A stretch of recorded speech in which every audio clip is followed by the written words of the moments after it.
Hello everyone, I welcome you all to I exam B के इस YouTube platform SSCB पे आप सभी का स्वागत है। जहां पे आप सभी को पता है हमारी ये सीरीज़ चल रही है दंगल सीरीज, जहां पे हम लोग आईबी, एसए, आईबी, आपके डिफेंस, रेलवेज, एसएससी, चाहे डिफेंस कोई से भी एग्ज़ाम हो जहां पे आपको सेम लेवल या सेम सिलेबस देखने को मिलता है, उसकी तैयारी यहाँ पे चल रही है। सुबह 11 बजे आपको यहाँ पे डेली सेशंस देखने को मिलते हैं मोस्टली, और वीकेंड्स पे आपको यहाँ पे रिकॉर्डेड वीडियोस मिल जाती है, जिसमें से एक ये संडे का वीडियो रहता है जहाँ पे हम लोग करंट अफेयर्स पढ़ते हैं। इसी कड़ी में आज हमारा करंट अफेयर्स का सितंबर के 3rd वीक का ये एमसीक्यू रहेगा, बेसिकली क्विज फॉर्म में रहता है। आपको करंट अफेयर्स कहाँ से पढ़ने रहते हैं, हमारा बीपीडीए ड्राफ्ट है जो आपको हमारी वेबसाइट पे मिलेगा, उसका लिंक आपको नीचे डिस्क्रिप्शन में मिल जाएगा। आपको बीपीडीए ड्राफ्ट डेली, वीकली और मंथली तीनों फॉर्मेट में प्राप्त होता है, हिंदी और इंग्लिश दोनों भाषाओं में प्राप्त होता है। तो आप जिस भाषा में चाहें और जिस फॉर्मेट में चाहे उसको पढ़ सकते हैं वहाँ से जा करके, और वीकली प्रैक्टिस एमसीक्यूज़ की इस वीडियो के थ्रू कर सकते हैं। आपको देखना है कि आपको कितने क्वेश्चंस यहाँ से आ रहे हैं और कितने नहीं आ रहे हैं, ठीक है। आई होप आपको पूरी बात समझ में आ गई होगी। बाकी बिना किसी डिले के हम लोग आज के इस वीडियो को शुरू करते हैं, जिसमें पहला क्वेश्चन आपके सामने है ये। अब यहाँ पे इंग्लिश में लिखा है, हिंदी में इसमें आपको मैं डिक्टेट कर दूंगा। यहाँ पे क्वेश्चन है आपके लिए, which city has been added as a host city for the upcoming edition of the Subroto cup international football tournament to be held from 19th to 23 October alongside Delhi NCR. Subroto cup की बात चल रही है। Subroto cup जो है ये football के cup है, ठीक है, फुटबॉल टूर्नामेंट है सुब्रतो कप। अब बेसिकली आपसे पूछा ये जा रहा है कि अभी हाल ही में किस सिटी को, इन पांचों में से कौन सी सिटी है जिसको यहाँ पे as a host city add किया गया है। पहले आपको बता देता हूँ जो सुब्रतो कप है दिल्ली ही होस्ट करता है, दिल्ली हमेशा इसको होस्ट करता है। 1960 से इसको लगातार होस्ट किया जा रहा है, ठीक है। 1960 में इसको लाया गया। सबसे पहले एक एयरफोर्स के मार्शल हुआ करते थे, एयर मार्शल, उनका नाम था सुब्रतो रॉय, ठीक है, सुब्रतो रॉय, उनके ही नाम पे इसको लाया गया, सुब्रतो रॉय। उनके नाम पे फुटबॉल में टूर्नामेंट चला जिसका नाम रखा गया Subroto cup international football tournament, ठीक है, इंटरनेशनल फुटबॉल टूर्नामेंट। तो ये दिल्ली में होता था, लेकिन दिल्ली के साथ साथ इस बार पहले गुड़गांव में तो हो ही रहा था, गुड़गांव और दिल्ली इसको होस्ट कर रहे थे। लेकिन अभी हाल ही में न्यूज़ आई कि एक और सिटी को इसमें as a host city add कर दिया गया है। तो उस सिटी का नाम क्या है? उस सिटी का नाम है बेंगलुरु, ठीक है। ऑप्शन नंबर सी इसका सही आंसर हो जाएगा, बेंगलुरु इसमें होस्ट के लिए कर दी गई है। अब जो बेंगलुरु है ये कहाँ पे है? बेंगलुरु आपको कर्नाटका में देखने को मिलेगा, कर्नाटका की राजधानी बेंगलोर है, ठीक है, कर्नाटका, ये रहेगा कर्नाटक, ठीक है। कर्नाटक में है आपका बेंगलोर। और कर्नाटक में अभी हाल ही में अगर आपको पता हो तो होयसाला टेम्पल्स हैं, ठीक है, होयसाला टेम्पल्स, इनको वर्ल्ड हेरिटेज साइट का दर्जा दिया गया है होयसाला टेम्पल्स को, ठीक है। एक क्वेश्चन आपके लिए यहाँ पे रख के जाता हूँ कि होयसाला टेम्पल्स को किसके द्वारा बनाया गया था, किन्होंने इसको बनाया था, आपको ये बताना है, ठीक है। कर्नाटका में होयसाला टेम्पल्स को वर्ल्ड हेरिटेज साइट का दर्जा भी अभी दिया गया है। इसके अलावा इसके ठीक पहले शांति निकेतन, ठीक है, शांति निकेतन जो कि आपका वेस्ट बंगाल में है, इसको भी वर्ल्ड हेरिटेज साइट का दर्जा दे दिया गया है, शांति निकेतन को। तो कर्नाटका से ये और शांति निकेतन वहाँ से आपके हैं जिसको अभी वर्ल्ड हेरिटेज साइट का दर्जा दिया गया है। तो ये है बेंगलुरु, इसको अभी एज ए होस्ट सिटी इस फुटबॉल टूर्नामेंट में ऐड कर दिया गया है, जो कि बेसिकली कब से कब तक होंगे लिखा हुआ है यहाँ पे, 19 सितंबर से लेकर के 23 अक्टूबर तक इनको यहाँ पे खेला जाएगा, ठीक है। ये सारा का सारा यहाँ पे लिखा हुआ है। आगे बढ़ेंगे अगले क्वेश्चन की तरफ। What is the purpose of C295 MW transport aircraft received by Indian Air Force from Airbus? अभी हाल ही में भारतीय वायुसेना के द्वारा C295 MW ट्रांसपोर्ट एयरक्राफ्ट को रिसीव किया गया। 56 ये आए, ठीक है, 56 C295 MW ट्रांसपोर्ट एयरक्राफ्ट जिसकी डील एयरबस के साथ पहले ही तय कर दी गई थी। आई थिंक 2021 में डील हो चुकी थी, लेकिन अभी इसको क्या किया गया है, रिसीव किया गया है। और टोटल कितने आए हैं? 56। तो अब आपको एग्जाम देंगे डिफेंस का या एसएससी का, वहाँ पे अक्सर क्वेश्चंस आते हैं। तो ये क्वेश्चन पूछा जा सकता है कि C295 MW एयरक्राफ्ट जो कि अभी हाल ही में रिसीव किया गया है, ये एक किस तरीके का एयरक्राफ्ट है। आपको बताना होगा कि ये एक ट्रांसपोर्ट एयरक्राफ्ट है, ठीक है। तो इसका पर्पज़ ही आई थिंक इसमें पूछा गया है कि इसका पर्पज़ क्या है, क्यों इनको रिसीव किया गया, आपको बताना है, ठीक है। सबसे पहली बात याद रखेंगे, ट्रांसपोर्ट एयरक्राफ्ट है। दूसरा, एक फ्लीट हमारे पास पहले से थी हमारे इंडियन एयरफोर्स में, जिसको रिप्लेस करके C295 MW को लाया जा रहा है, क्योंकि वो अब पुराने हो चुके थे, तो उसको रिप्लेस करके 56 लाए जा रहे हैं। इन 56 में से 14 तो ऐसे रहेंगे, ये जो 56 है, इन 56 में से 14 ऐसे हैं जो आपके फ्लाई अवे कंडीशन में आएंगे, यानी कि ये रेडी टू फ्लाई रहेंगे, ये पूरे के पूरे बन के आएंगे। लेकिन जो बाकी 40 रह गए, ठीक है, जो बाकी 40 रह गए इनके अलावा, ये आपके मैन्युफैक्चर किए जाएंगे यहाँ पे, ठीक है। अब कौन इसको मैन्युफैक्चर करेगा इसको मैं आगे बताऊँगा। एयरबस के साथ मिलके इसको भारत में मैन्युफैक्चर किया जाएगा। तो एयरबस को अभी हाल में क्या किया गया है, रिसीव किया गया है C295 MW ट्रांसपोर्ट एयरक्राफ्ट। इसका मेन पर्पस था, हमारे पास एक फ्लीट इसका नाम था एवरो, AVRO, एवरो एयरक्राफ्ट, इसको रिप्लेस किया जा रहा है और यही इसका मेन पर्पस भी है, इसको यहाँ पे रिसीव करने का, ठीक है, एवरो एयरक्राफ्ट। तो आपको याद रखना है C295 कैसे एयरक्राफ्ट है, ये ट्रांसपोर्ट एयरक्राफ्ट है, जो कि 56 है जो टोटल लाए जा रहे हैं। ये आपको दिखेगा C295 एयरक्राफ्ट, ठीक है, ये जो दिख रहा है ये कुछ ऐसा दिखता है, ट्रांसपोर्ट एयरक्राफ्ट है ये आप बेसिकली। जो एयरबस है ये बेसिकली फ्रांस की कंपनी है, ठीक है, फ्रांस। एयरबस कहाँ की कंपनी है, फ्रांस, ठीक है। लेकिन स्पेन से इसको लाया जा रहा है, स्पेन में इसकी एक फैसिलिटी है, एयरबस की फैसिलिटी, वहाँ से इसको डिलीवर किया जाएगा भारत के लिए, ठीक है। लेकिन एयरबस कंपनी कहाँ की है, फ्रांस की। फ्रांस की राजधानी क्या है, पेरिस, पेरिस यहाँ की राजधानी है फ्रांस की। और जो फ्रांस है, मान लो अगर ये फ्रांस है इस तरीके से, तो इसको ऐसे बांट लो, ये नॉर्थ हो गया, ये साउथ हो गया। नॉर्थ फ्रांस को हम लोग क्या बोलते हैं, जो ऊपर का हिस्सा है इसका, नारमंडी, ठीक है, इसको बोलते हैं नारमंडी। और जो साउथ का हिस्सा है फ्रांस का, इसको क्या बोलते हैं, इसको बोलते हैं लॉरेंस, ठीक है। तो आपसे अगर पूछा जाए कि नारमंडी कहाँ है, तो ये फ्रांस का जो नॉर्दर्न पार्ट है उसको नारमंडी बोला जाता है। यही वो पार्ट है जहाँ पे वर्ल्ड वॉर 2 की सबसे भीषण लड़ाई लड़ी गई थी, नारमंडी में, ठीक है। इसके बगल में क्या है, जर्मनी है, यहीं पे सबसे भीषण लड़ाई हुई थी फ्रांस में। तो ये फ्रांस के बारे में। पेरिस हो गया, यहाँ पे आपको एफिल टावर देखने के लिए मिलेगा, ठीक है। एफिल टावर कहाँ पे है, फ्रांस में ही है एफिल टावर। तो ये है, बाकी ये वही चीज़ लिखी है जो मैंने आपको बताई अभी थोड़ी देर पहले। 16 आपके फ्लाईवे कंडीशन में आएंगे, 40 आपके बनाए जाएंगे यहाँ पे टाटा एडवांस सिस्टम लिमिटेड यानी कि TASL के साथ मिल करके एयरबस इसको बनाएगी हमारे भारत में। सितंबर 2021 में ये डील तय करी गई थी डिफेंस मिनिस्ट्री के द्वारा, जो कि 22,000 करोड़ की डील थी एयरबस के साथ, और इस डील को अब अंजाम पे लाया जा रहा है, ठीक है। तो ये यहाँ पे लिखा हुआ है। आगे बढ़ेंगे, अगला क्वेश्चन आपके लिए है, what honour was recently bestowed upon the renowned fashion designer Rahul Mishra by French government. अभी हाल ही में फ्रेंच गवर्नमेंट के द्वारा इनमें से कौन सा एक ऑनर है जो कि राहुल मिश्रा को दिया गया, एक फैशन डिजाइनर हैं ये। अब ध्यान देना, जिससे पहला अवार्ड है, जो पहला ऑनर लिखा गया, night of the order of arts and sciences, ये फ्रांस के द्वारा ही दिया जाता है, ठीक है, फ्रेंच गवर्नमेंट। और ये इसका आंसर नहीं है। ये आंसर इसका क्यों नहीं है, क्योंकि इसका जो ऑफिशियल नेम है वो कुछ और है, और जिसका ऑफिशियल नेम है वही ऑर्डर इसको अभी हाल ही में दिया गया, ठीक है। और जो सेकंड है, commander of the order of arts and letters, ये भी फ्रांस के द्वारा ही दिया जाता है, ठीक है। और जो तीसरा है, Chevaliers de l' Ordre des Arts et des Lettres, ये भी फ्रांस के द्वारा ही दिया जाता है, फ्रेंच गवर्नमेंट देती है। क्यों देती है, लिटरेचर के फील्ड में जब कोई आउटस्टैंडिंग काम करता है उनको सम्मानित करने के लिए, बेसिकली लिटरेचर ही नहीं उसके अलावा आर्ट्स यानी कि कला के क्षेत्र में भी करता है, तो उनको ये दिया जाता है। इसमें जो ऑप्शन नंबर ए है, ये ऑप्शन नंबर सी है, यानी कि ओरिजिनल नेम इसका क्या है, ऑप्शन नंबर सी है, सेवेलियर डी आई ऑर्डर, ये इसका नाम है। इसको इंग्लिश में ऐसे लिख दिया जाता है। तो यहाँ पे पूछा गया कौन सा आपको बताना है, कौन सा बिस्टो किया गया उनके ऊपर, तो ऑप्शन नंबर सी इसका सही आंसर हो जाएगा, ये वाला, ठीक है, ये वाला। इसको मत लगा देना पहले, अगर ये नहीं दिया होता फिर ये लगा लेते, लेकिन ये है तो इसको पहले लगाया जाए, क्योंकि नाम इसका एक्चुअली में ये है, वो तो हमने अपनी सुविधा के लिए रख दिया है ऑप्शन नंबर ए नाम, एक्चुअली में इसका नाम यही है, ऑप्शन नंबर सी वाला, ठीक है। फ्रांस ने दिया है, फ्रांस के बारे में जो बातें करनी थी हम पिछले क्वेश्चन में कर चुके हैं, ठीक है, यहाँ पे लिखा हुआ है इस बारे में, ठीक है, okay. How many wickets did Mohammed Siraj take in the Asian cup 2023 final match against Sri Lanka.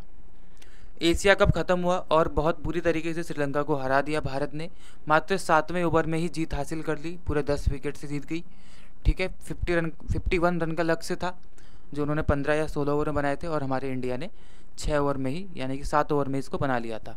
इसमें जो मोहम्मद सामी है, इन्होंने अपना करियर बेस्ट दिया, 6 विकेट लिए और 21 रन यहाँ पे इन्होंने दिए, ठीक है। 21 रन देकर 6 विकेट उन्होंने यहाँ पे हासिल कर लिए। इसका आंसर क्या हो जाएगा, ऑप्शन नंबर डी हो जाएगा।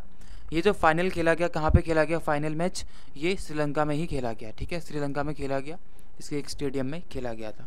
ये आपको याद रखना था। भारत ने इसको जीत लिया एशिया कप, और ये 8th टाइम जीता। भारत ने कौन सी टाइम जीता ये Asia cup? 8th time. Sri Lanka इसको कितने बार जीत चुका है? 6 बार, ठीक है, 6 बार श्रीलंका जीत चुका है, जो कि सेकंड नंबर पे आता है, और भारत इसको 8 बार जीत चुका है, 8वें नंबर पे अभी आता है, ठीक है, यहाँ पे लिखा हुआ है सारा का सारा। तो इंडिया, श्रीलंका इसको 5 बार जीता है, सॉरी 6 बार नहीं, 5 बार जीता हुआ है, ठीक है, 5 बार लिख लेंगे इसको यहाँ पे। इंडिया कब कब जीता आपको पता रहना चाहिए, कब कब जीता है इंडिया? 1984, 1988, 1990 और 91, 1995, 2010, 2016, 2018 और 2023 अभी वर्तमान वाला, ठीक है। चलिए, ये हो गया इसके बारे में। आगे बढ़ते हैं अब। What is the new name of the old parliament building? आप सभी को पता है, अभी हाल ही में न्यू पार्लियामेंट बिल्डिंग में हम लोग शिफ्ट हो चुके हैं, ठीक है, न्यू पार्लियामेंट पे। बिमल पटेल इसके क्या है? आर्किटेक्चर है नई वाली के। तो ओल्ड पार्लियामेंट जो है उसका नाम चेंज कर दिया गया है, ओल्ड पार्लियामेंट का, ठीक है, इसका नाम चेंज कर दिया गया। इसके आर्किटेक्ट कौन थे? Edwin Lutyens.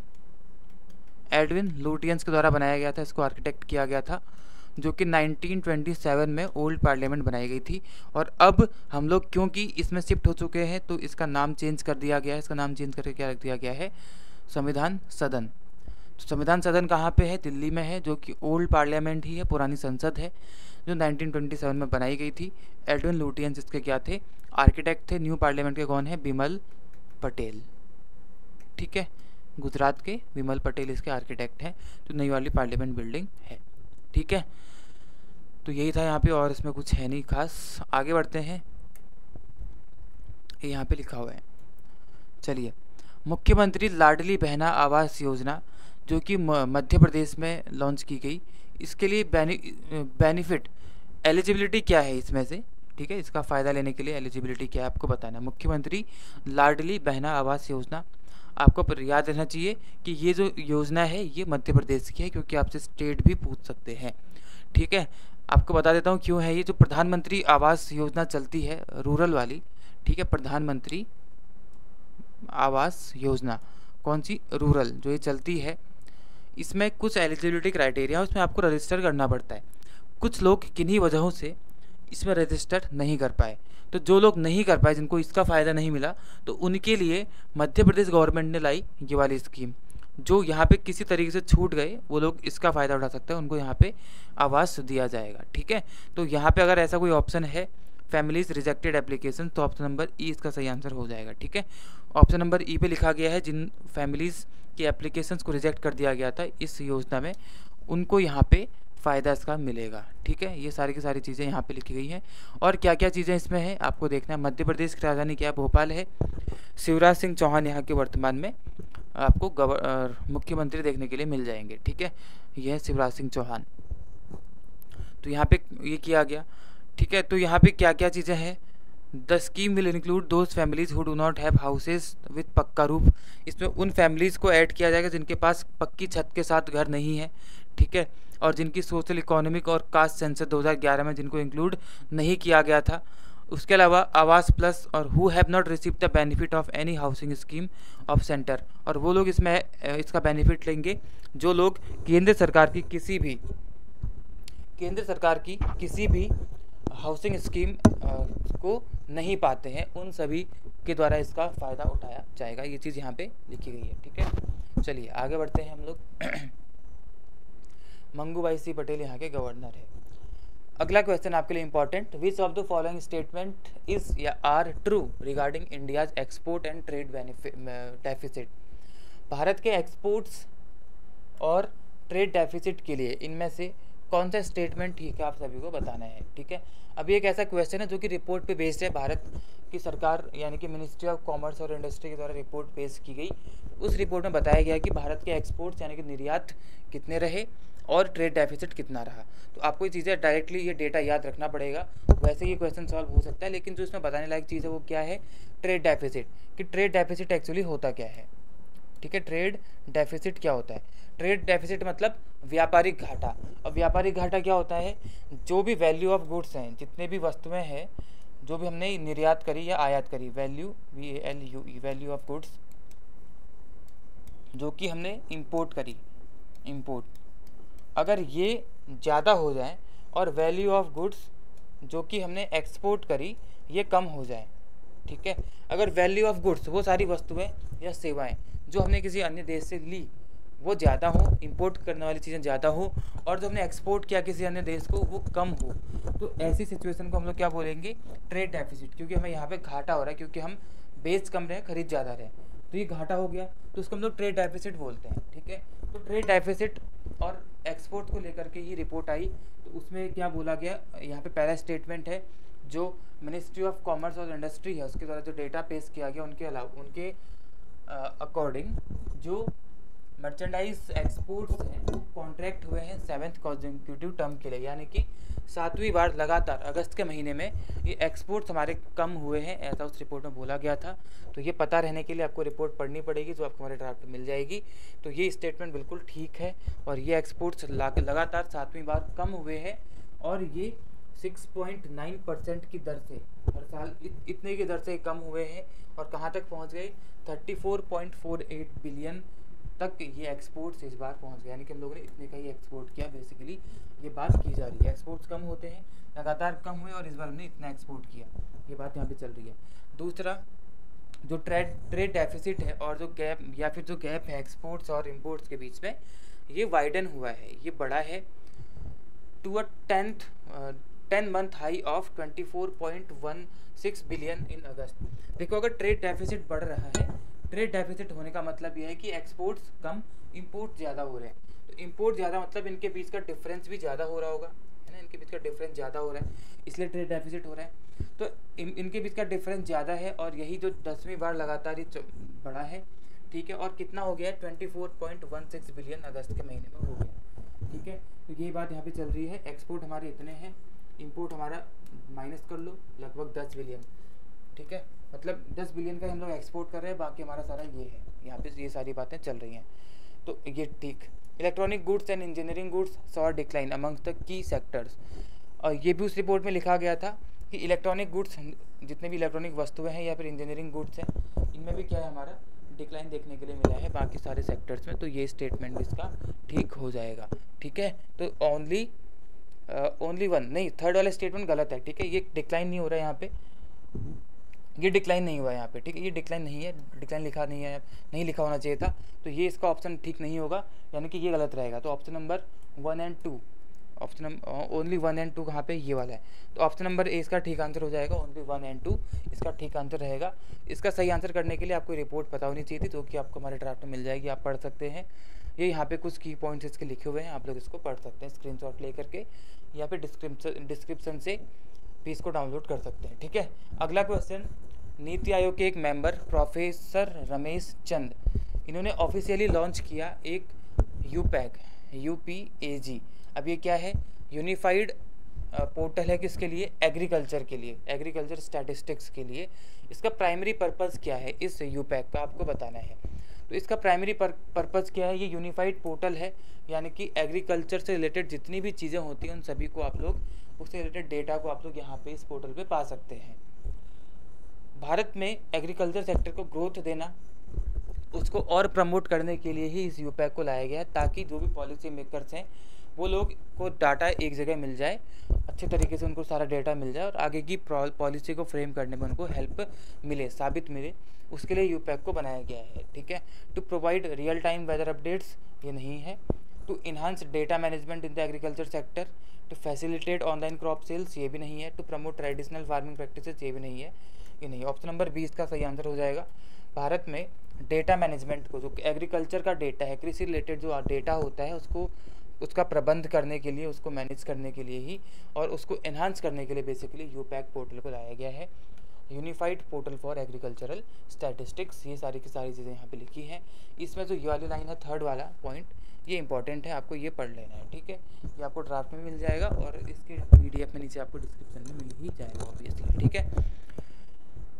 बता भी देता हूँ आपको किस, ये यूपैग पोर्टल का उद्देश्य क्या है, harnessing the diversity of agriculture sector. हमारे भारत में एग्रीकल्चर सेक्टर में जो विविधताएं हैं उसको हार्नेस करने के लिए, और डेटा का यूज़ करके ग्रोथ को, जो भारत में एग्रीकल्चर सेक्टर की ग्रोथ है उसको कैटलिस्ट यानी कि एक उत्प्रेरक के तौर पे इस पोर्टल को यूज किया जाएगा।